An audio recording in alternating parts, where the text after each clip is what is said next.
phénomène de visagéité est au contraire un phénomène qui a pour fonction de faire de la tête une véritable fonction du corps. C'est-à-dire de conjurer tous les risques d'une autonomie de la visagéité. Ça nous avance un petit peu. Dans d'autres sémiotiques de pouvoir, dans d'autres systèmes, il y aura au contraire besoin d'une autonomie de la visagéité. À quel profit? Et pourquoi? C'est même fou, on avance trop vite. Chaque fois qu'une sémiotique de pouvoir aura tendance à nier ou à supprimer les repères de corporéité, les coordonnées de corporéité, elle aura du même coup tendance à remplacer les sémiotiques de corporéité par des sémiotiques d'une toute autre nature, de visagéité. Je prends alors ce qu'on appelle, faut pas chercher des mots compliqués, les primitifs.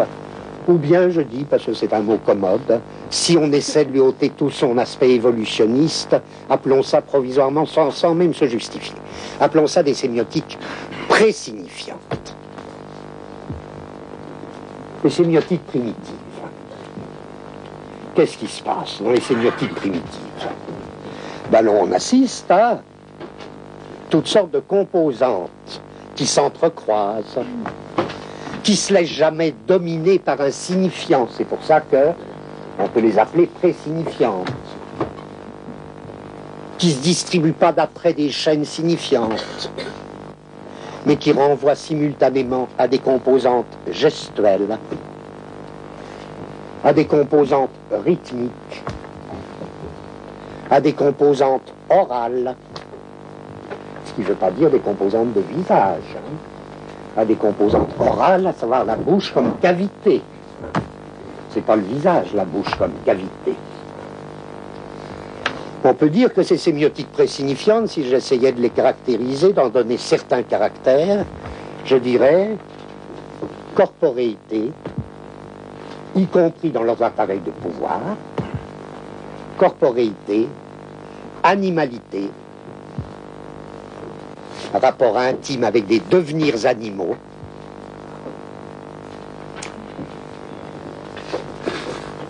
collectivité des énonciations, caractère collectif des énoncés, en même temps que ces sémiotiques sont fortement territorialisés. Ces appareils de pouvoir sont fortement territorialisés. Je recite pêle-mêle: corporéité, animalité, collectivité, territorialisation. On se reterritorialise sur le visage du chef. Ah, salut Maurice, t'es là Maurice. Salut Georges. Et puis il y a Maurice excédé qui dit bonjour camarade, tout ça. Le v'là, c'est le chef. T'as vu, c'est le chef. Hein. Visage de la star. Oh, c'est Greta Garbo. Salut, Greta Garbo. Oh, on est tellement loin des problèmes de regard, des lunettes noires, des trous noirs de Greta Garbo. Bon, c'est Greta Garbo. Oh, c'est maman. Bon. Alors, voilà notre hypothèse, comme ça. Contrairement à ce qui se passe dans les sémiotiques de corporéité, ou dans les appareils de pouvoir corporel, du type primitif ou du type présignifiant, la visagéité devient, ou deviendrait, à part ça, on continue à rien comprendre. Pourquoi, on ne sait pas. Deviendrait peut-être, c'est une hypothèse, deviendrait un élément clé des appareils de pouvoir lorsque les appareils de pouvoir se décorporéisent, deviennent abstraits, se déterritorialisent, et se ferait alors une reterritorialisation sur le visage. Ça voudrait dire quoi, cette hypothèse? peut-être qu'on s'apercevra qu'elle est fausse, ça m'étonnerait, c'est pas possible. On s'apercevra qu'elle est vraie, mais pour des raisons dont on n'a pas encore idée.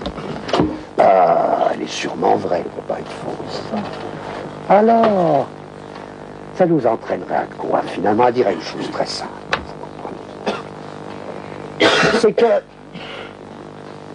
lorsque les codes primitifs ont été foutus, lorsque les codes primitifs se sont écroulés, lorsque les codes présignifiants, avec leur polyvocité, avec leur mélange de composantes gestuelles, rythmiques, corporelles, animales, territorialisées, etc. Lorsqu'il y a eu ce vaste écroulement, bref, cette disparition des sauvages, au profit des grands empires, au profit de tout ce que vous voulez, de la féodalité, de certaines formes de féodalité, des féodalités africaines ou asiatiques, au profit de, plus tard, du capitalisme, etc. Eh bien, la sexualité, ou même les phénomènes de désir en général, ont subi, continuons à parler comme ça, un vaste décodage. Ils ont été à la lettre décodés. Ils trouvaient leur code dans la sémiotique présignifiante.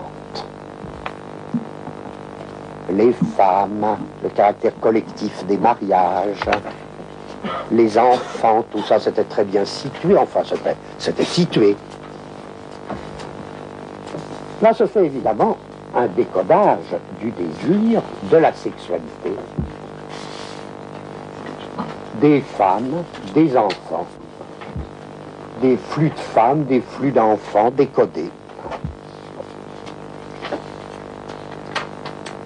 Notre hypothèse consiste uniquement à dire la visagéité, c'est ce qui va surgir comme moyen de surcoder. Et c'est pas par hasard que le visage, enfin, s'il n'était pas gonflé, n'est-ce pas? S'il n'était pas gonflé, c'est quand même le moins immédiatement sexuel du corps. Est-ce que c'est même une partie du corps, le visage? Oui, non, enfin, on sait pas, on verra. En tout cas, lorsque les codes primitifs s'écroulent,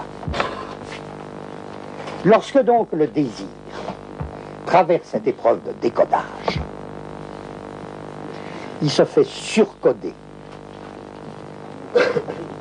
par le visage, qui va prendre alors pas du tout une fonction de sublimation,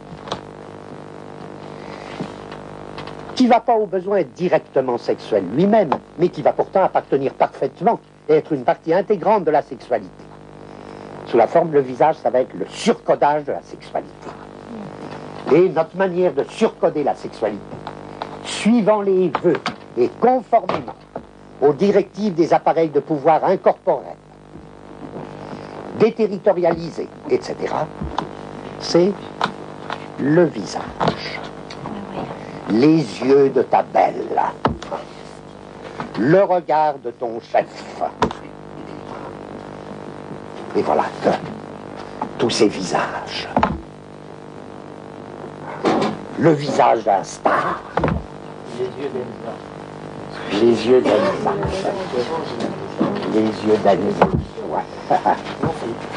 Non, mais même... C'est pas pareil? C'est un autre cas encore?